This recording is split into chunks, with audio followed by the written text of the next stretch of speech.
कश्मीर हूँ मैं शहर पाकिस्तान की। बिस्मिल्लाहिर्रहमानिर्रहीम। नाजरीन अस्सलाम वालेकुम। प्रोग्राम है कश्मीर मैगजीन, मैं हूं यासिर रहमान।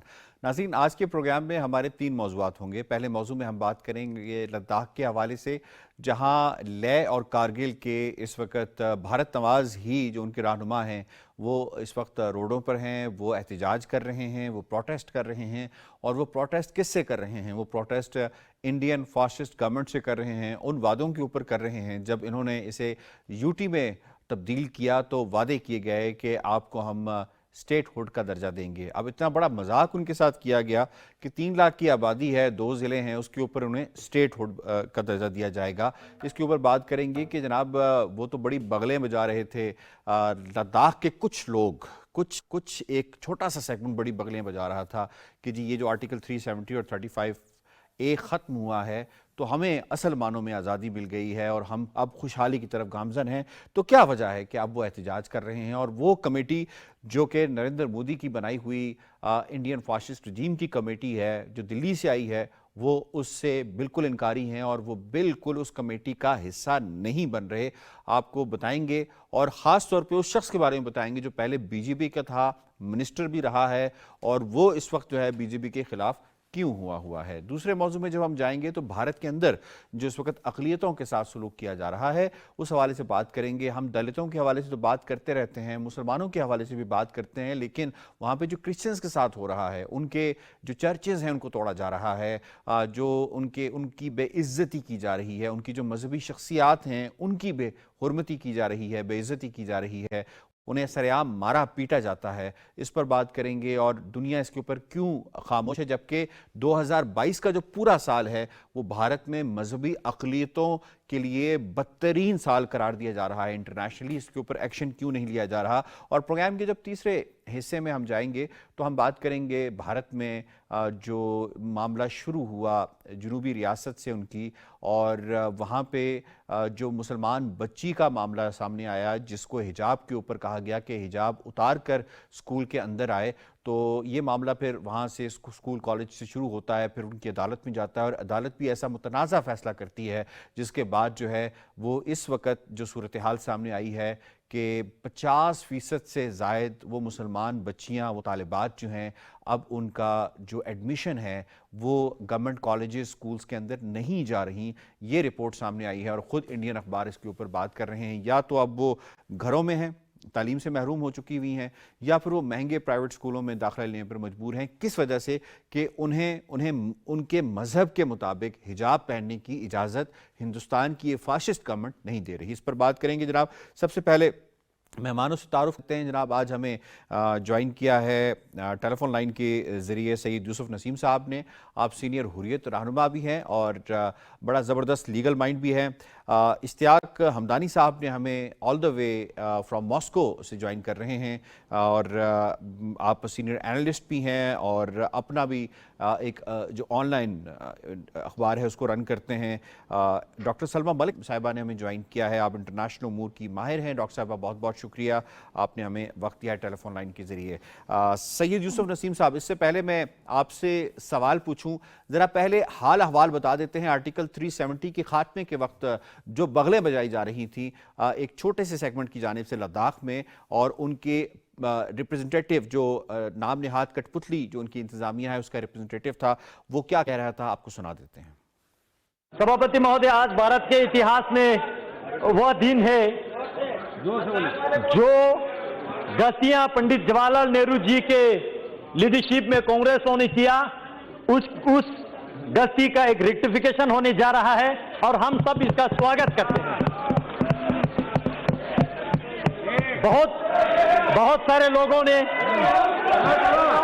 अध्यक्ष महोदय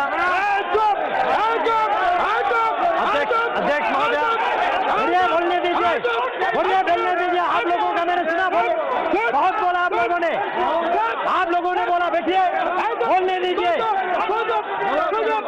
सुनने की क्षमता रखिए, सुनने की क्षमता रखिए। अध्यक्ष जी, भारत की पार्लियामान मछली मंडी का जो है वो मंजर पेश कर रही है और उसकी वजह यही है कि जब उसने मुतनाज़ा सी बात की तो उसके ऊपर शोर और वावेला भी हुआ। अब हम आते हैं आज के हवाले से। आज लद्दाख में क्या हो रहा है, लोग सरापा एहतजाज और ख़ास तौर पे वो जो पहले बीजेपी के साथ मुंसलिक थे और उनके मिनिस्टर थे, वो क्या कहते हैं आपको सुनाते हैं।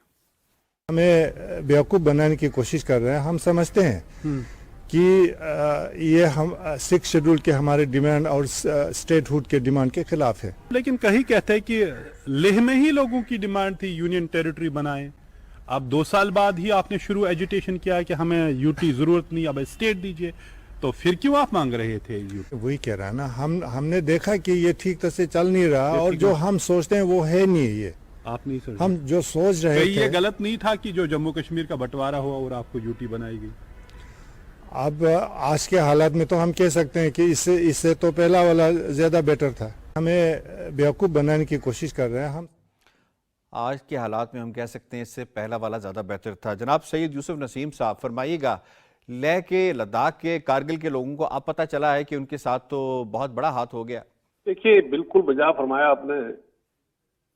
जहां तक बीजेपी के फैसले का ताल्लुक है जिसमें उन्होंने रियासत जम्मू व कश्मीर की शनाख्त को खत्म करके 2 यूनियन टेरिटरी में तब्दील किया, तो उनका एक अंदाजा था कि जम्मू रीजन में वेलकम होगा क्योंकि डोगरा मेजॉरिटी है, और लद्दाख रीजन में वेलकम से ऊपर भी कोई चीज हो सकती है, वो हो जाएगी क्योंकि वहां बुद्धिस्ट और मुसलमान तकरीबन बराबर बराबर है। तो लिहाजा ये हमारा जो फैसला है ये वेलकम हो जाएगा, और फिर जो जवाहरलाल नेहरू ने बकौले उनकी गलतियां की थी तो वो उसकी इस्लाह होगी। लेकिन हुआ टोटली इसके बरक्स, क्योंकि बीजेपी की बददियांती थी कि रियासत की शनाख्त को खत्म किया गया आर्टिकल 370 और 35A को रिमूव करने से फ्रॉम कॉन्स्टिट्यूशन। तो अभी आपने देखा कि करगिल के अंदर जो करगिल डेमोक्रेटिक अलायंस एक ऑर्गेनाइजेशन है बहुत पावरफुल वहां, और इसी तरह लेह के अंदर जो बुद्धिस्ट एसोसिएशन है उनके वाइस चेयरमैन, इन दोनों ने इस फैसले को बिल्कुल रिजेक्ट किया, मुज़ाकरात करने से इनकार किया, क्योंकि आज वो महसूस कर रहे हैं कि इस फैसले से पहले रियासत जम्मू व कश्मीर के हजारहा साल गुजरने के ये हिस्सा था रियासत का, उससे अलग करके जो पोजीशन बनाई गई उसमें उनको महरूमियां क्या क्या हुई। पहली ये कि इंडियन पार्लियामेंट में इनकी नुमाइंदगी थी, फिर रियासत की सोब असेंबली में इनकी नुमाइंदगी थी, कैबिनेट में इनकी नुमाइंदगी थी, और फिर लद्दाख हिल कौंसिल एक बड़ा पावरफुल इदारा और भी था। तो लिहाजा इनको 3 किस्म का बजट, 3 किस्म की फंडिंग और reservation all over India and Jammu and Kashmir इनकी मुलाजमों की थी जो खत्म हो गई। दूसरी अहम बात कि आबादी भी ये 3 लाख से जायद नहीं है, 3,20,000 के करीब है आज की डेट में।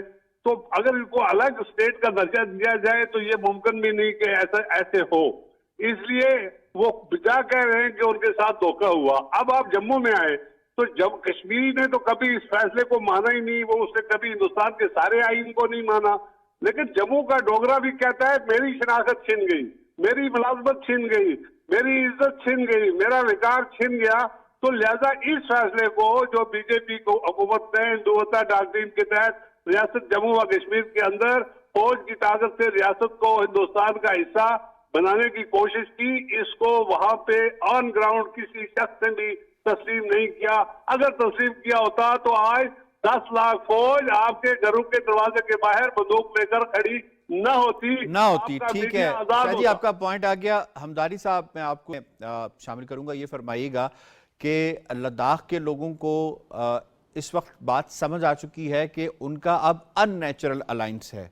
जो पहला अलायंस था या पहला जो एक सिस्टम था जो कि जम्मू एंड कश्मीर के साथ थे, मकबूजा इलाके के साथ थे, कश्मीर के साथ, वो अरसों के साथ थे, वही और उसी के अंदर उनकी आफियत है और तहरीक आज़ादी कश्मीर के जुड़ने में ही उनको फ़ायदा है। अब इनको इस बात की समझ आ गई है जनाब? जी बिल्कुल मैं आपकी बात को कंटिन्यू करते हुए मैं कहना चाहूँगा कि 3 लाख की इस आबादी में को अब यह समझ आनी शुरू हो गई है।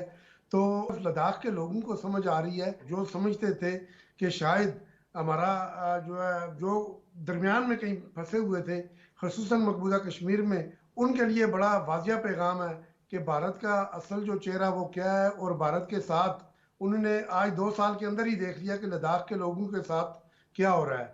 तो मैं समझता हूँ कि ये तहरीक आज़ादी कश्मीर के लिए ये स्टेटमेंट बड़ी अहम है आज के लद्दाख से जो आई है।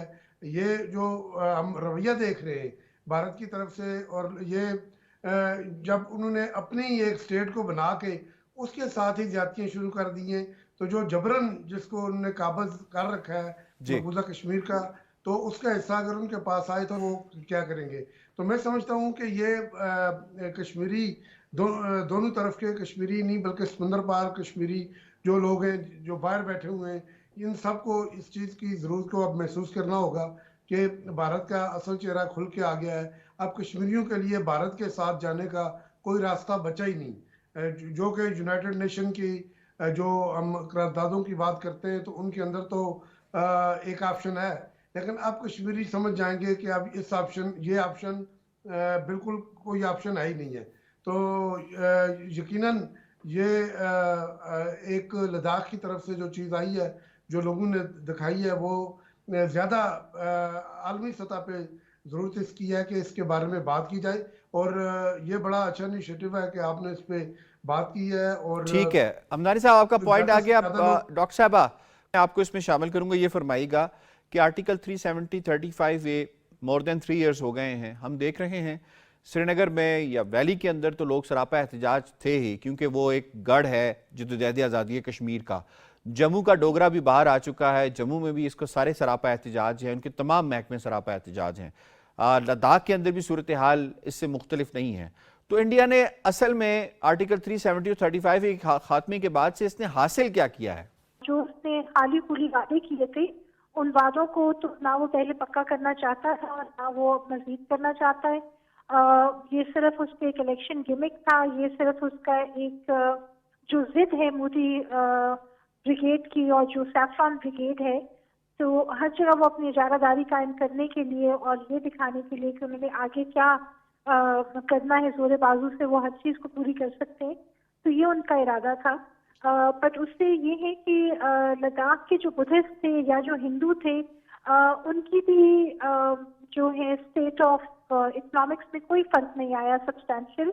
और जब उन्होंने ये देखा है कि हम लोग ये सब स्पार्क तो दिखाए गए हैं बट उन सब स्पार्कों से कुछ फायदा नहीं हासिल होने वाला, तो फिर वो सरापा एहतजाज है। और दिस इज एग्जैक्टली कि इंडियन हुकूमत हर जगह पे करती आ रही है।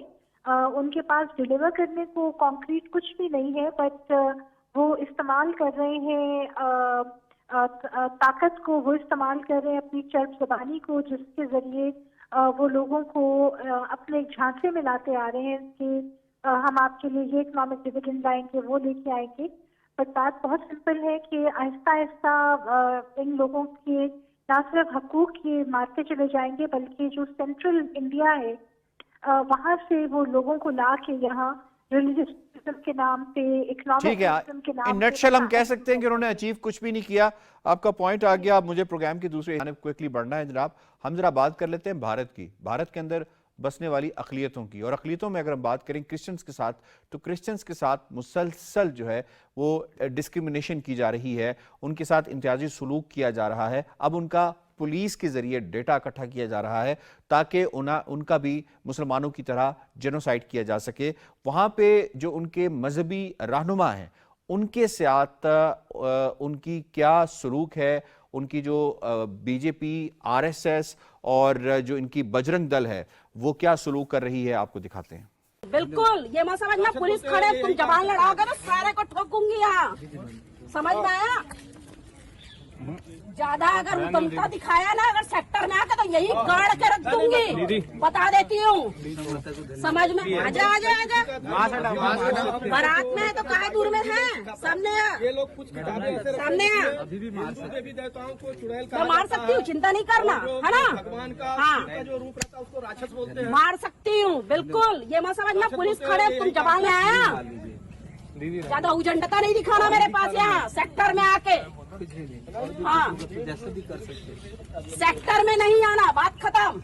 समझ में आया? सभी को बता रही हूँ, कहीं भी दिखेंगे खुला छूटा मेरे तरफ से तबीयत से ठोक लेना, महिला हो पुरुष हो कोई फर्क नहीं पड़ता।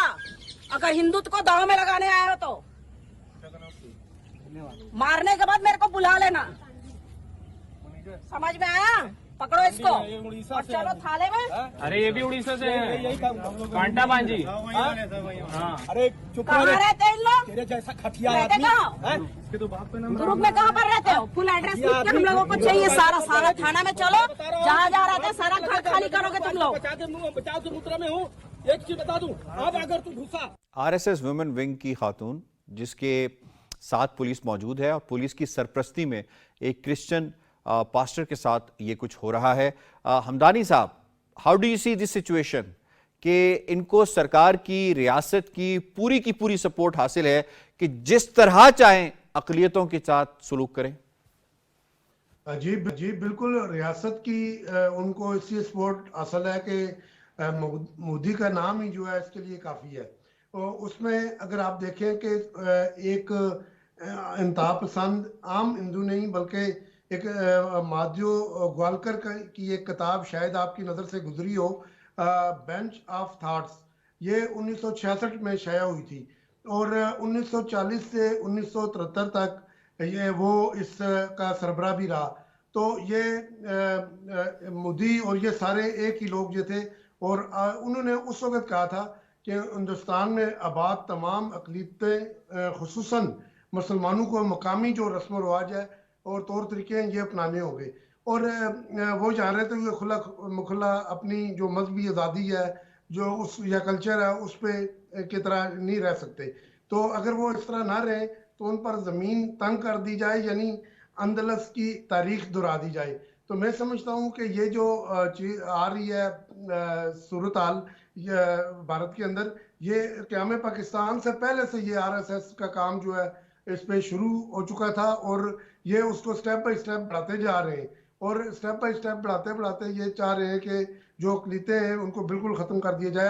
आप इसी वीडियो में ही देख लें किस तरह एक आम आदमी, एक आम खातून जो है वो खुला धमकी दे रही है सिर्फ इसलिए कि वो हिंदू है।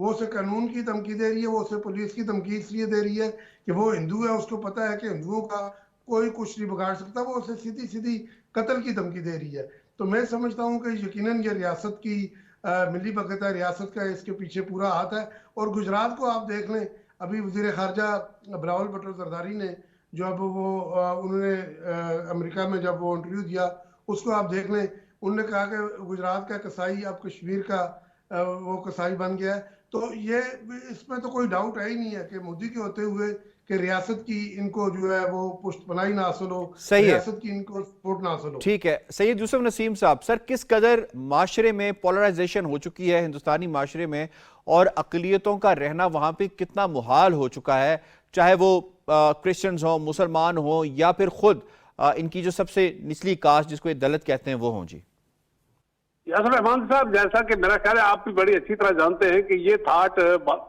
भारत में मुगलिया दौर से मौजूद था लेकिन दबा हुआ था जी। पिछले 65 साल लगे इनको दिल्ली के तख्त पर पहुंचने को, इस थाट को।